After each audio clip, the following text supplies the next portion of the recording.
बड़ी खबर, एक और ब्रेकिंग न्यूज आप तक पहुंचाते हैं। पीएफआई छापे पर एसडीपीआई का बड़ा बयान आया है। SDPI social democratic party of India, SDPI PFI का जो राजनीतिक विंग है वो एसडीपीआई है। एसडीपीआई कह रही है डर पैदा करने के लिए हो रही है ये छापेमारी। ये बड़ा बयान जो एसडीपीआई की तरफ से आया, विरोध की आवाज दबाने के लिए ये छापेमारी की जा रही है। हम सीधे रुख करते हैं, मेरे साथ मेरे सहयोगी सूरज ओझा इस वक्त मौजूद हैं। सूरज, एसडीपीआई की तरफ से बयान, एसडीपीआई सीधे सीधे राजनीति से प्रेरित कहीं ना कहीं इस छापेमारी को करार देने की कोशिश में जुटी हुई है।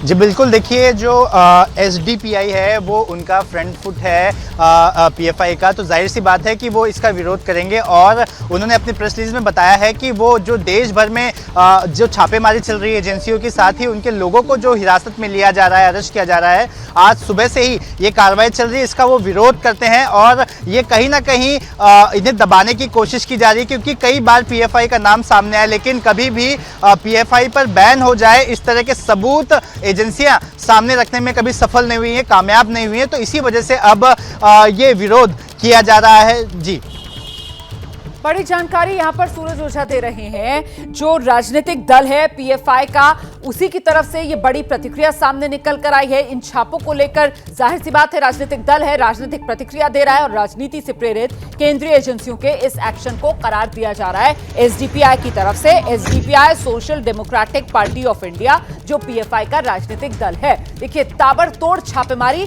पीएफआई के 100 से ज्यादा ठिकानों पर देश के 12 राज्यों में जो आज अंजाम दी जा रही है केंद्रीय एजेंसी की तरफ से।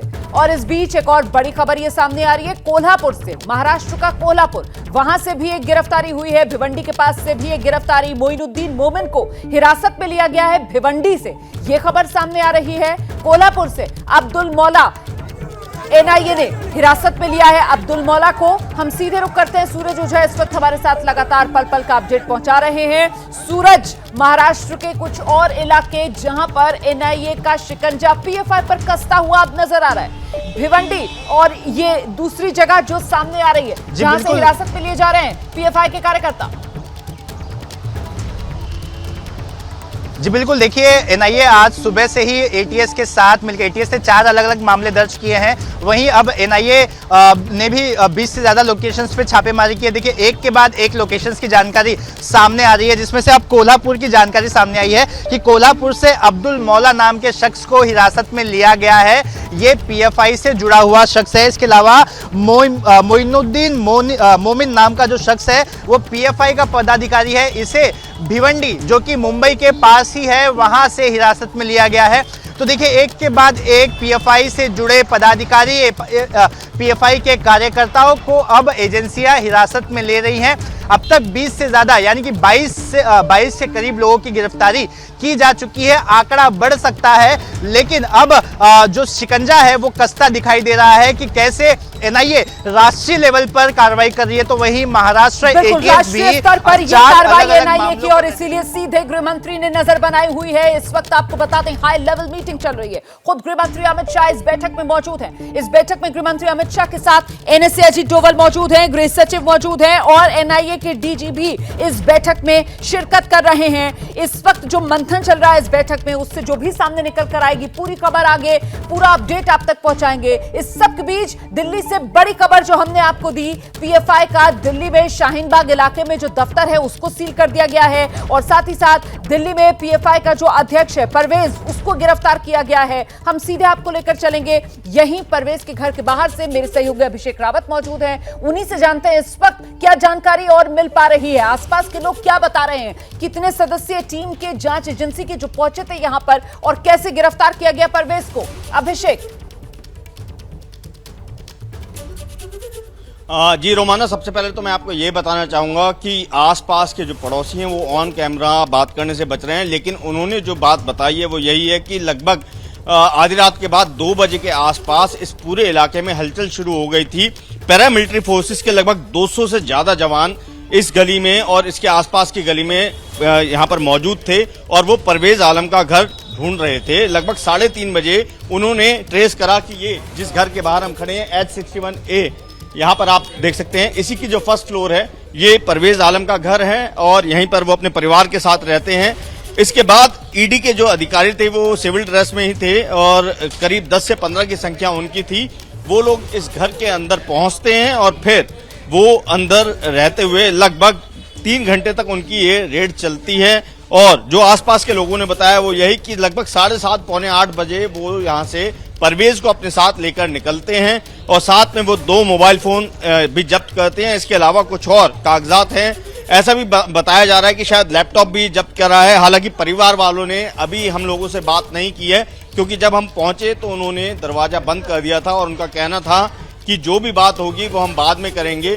फिलहाल बस हम इतना ही बोल सकते हैं कि ईडी के जो अधिकारी थे वो यहाँ पर बैठ के गए हैं। उनको हम लोगों ने चाय पानी भी पूछा था, अच्छे से उन्होंने हमसे बात की, लेकिन फिर वो परवेज को अपने साथ ले गए हैं। साथ ही साथ जो परवेज के भाई हैं उनको भी जो है यहाँ शाहीन बाग में वो रहते हैं, उनको भी हिरासत में लिया गया है और दोनों ही भाइयों को ईडी अपने साथ ईडी के मुख्यालय में लेके गई हुई है। और उनको अभी जो परिवार वाले हैं उनका ये कहना है कि हमें इस बात की कोई इत्तला नहीं दी गई है कि उन्हें गिरफ्तार किया गया है या नहीं। उन्होंने हमें इतना बताया था कि आगे जो भी जानकारी होगी वो आपको समय रहते दे दी जाएगी। अगर उन्हें कोर्ट में पेश किया जाएगा तो परिवार को भी बताया जाएगा, जिसके बाद अगर इन्हें जमानत या फिर जो भी अपना पक्ष अदालत में रखना है वो रखेंगे। हम आपको एक बार फिर अंदर भी चल के दिखाएंगे, लेकिन परिवार वाले अभी कैमरे पर बात नहीं कर रहे हैं। उन्होंने जो आस पड़ोस के लोग थे उनका यही कहना था कि सुबह लगभग 2-2:30 बजे, क्योंकि ये पूरा इलाका अगर हम आपको दिखाएं तो इलाका बेहद सकरी गलियां हैं यहाँ पर और बहुत ही डेंसली पॉपुलेटेड ये इलाका है। क्योंकि रात को 2-2:30 बजे के आसपास जिस तरीके से हलचल हुई तो सभी लोग जो है जाग गए थे, क्योंकि उनका कहना था जितने भी तमाम जो अर्धसैनिक बल के जवान थे वो सब भी आपस में बात कर रहे थे और परवेज के मकान को तलाश रहे थे, इसलिए सब लोगों की नींद भी खुल गई थी। और फिर उन्होंने देखा तो ये पूरा इलाका जो है छावनी में तब्दील था। ये मस्जिद है, यहाँ मस्जिद में भी जो है पूछा गया था कि परवेज कहाँ रहते हैं, अगर बताया जा सके तो फिर किसी तरीके से ये जो फर्स्ट फ्लोर पे परवेज आलम का घर है वो वहाँ पर पहुँचते हैं ईडी के जो अधिकारी हैं और उसके बाद 3 से 4 घंटे तक वो यहाँ रहते हैं और उसके बाद परवेज को अपने साथ लेकर जाते हैं। यहाँ कुछ लोग हैं, अगर वो बात कर सके तो एक बार मैं कोशिश करूंगा। सर, आपको इस रेड को लेकर पता है कुछ क्या? नहीं, मुझे नहीं। आपको में तो हमें कुछ मालूम नहीं है। क्या पुलिस को आपने देखा था? पुलिस तो काफी टाइम से थी यहाँ, सुबह से ही पुलिस थी यहाँ। अच्छा, कितनी संख्या में रही? कम से कम 2-3 घंटे रही और 20-25 आदमी थे। और जो परवेज जी हैं उनके बारे में क्या जानकारी आप जानते हैं? नहीं, परवेज भाई ये महल्ले में तो रहते, लेकिन ये नहीं पता कि क्या है मामला, हमें नहीं पता इस चीज़ का।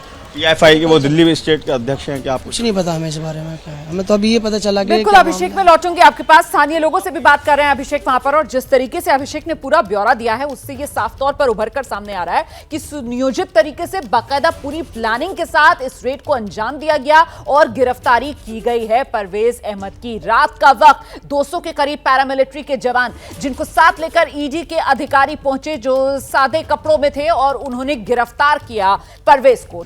जैसे ही घड़ी का काटा दोपहर 2:30 पे आए, बबीता जी का दिल सास बहू साजिश के लिए मचल जाए। और ये है इनकी बहू, पूरे दिन ऑफिस की टेंशन हो जाए गॉन जब ये करें अपना फेवरेट शो फ्री टाइम पे ऑन। इनकी तरह आप भी देखें अपना फेवरेट शो अपने टाइम पर और डाउनलोड कीजिए एबीपी लाइव ऐप अपने स्मार्ट टीवी पर।